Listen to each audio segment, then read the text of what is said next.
ચાલો આપણે આજે અડદના વડા બનાવીએ। આપણે અડદનો 1 વાટકી લોટ લેવાનો, કે બાજરાનો લોટ લેવાનો, 1 વાટકી મેથી લેવાની, લસણ લેવાનું, 2 લીલા મરચાં લેવાના, લસણ અને મરચાં ખાંડી દેવાની, 1 બાઉલ અડદનો લોટ, 1 બાઉલ બાજરીનો લોટ, 1 બાઉલ મેથી, લસણ મરચાંની પેસ્ટ, સ્વાદ અનુસાર મીઠું નાખીશું,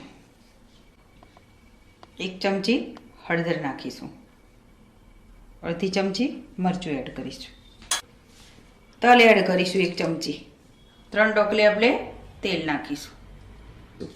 બરાબર સરસ રીતે આ રીતે મિક્સ કરી દઈશું। સરસ લોટની મસાલા મિક્સ થઈ ગયા છે। હવે જરૂરિયાત પ્રમાણે આપણે એની અંદર પાણી એડ કરીશું।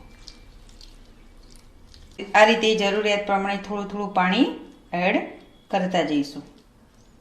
હવે 1 ચમચી તેલ લઈને એને એટલે સરસ મુલાયમ થઈ જશે। તેલ આની બાજુમાં નાખી દીધું છે। તેલવાળા હાથ કરી અને પછી આપણે ગુલ્લા બનાવીશું।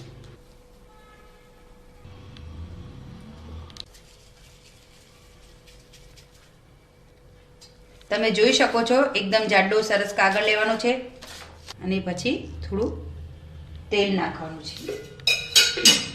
તેલને આપણે હાથથી બંને બાજુ લગાવી દેવાનું છે। કાગળને બંને બાજુ તેલ લગાવી દેવાનું છે।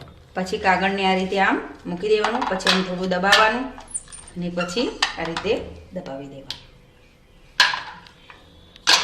તમે જોઈ શકો છો કાગળ હોય એટલે ચોંટતું નથી અને બંને બાજુ સરસ થઈ જશે। વડા આપણે બધા થેપાઈ ગયા। હવે ગેસ ચાલુ કરી દઈશું। તળવા માટે આપણે કઢાઈની અંદર તેલ નાખીશું। હવે આપણું તેલ ગરમ થઈ ગયું છે તો ગેસને ધીમો કરી અને વડા નાખીશું અંદર।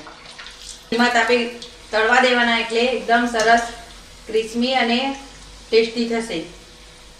તમે જોઈ શકો છો આપણા વડા તૈયાર થઈ ગયા છે। આ રેસીપી ગમી હોય તો મારી ચેનલને સબસ્ક્રાઇબ કરો। Thank you.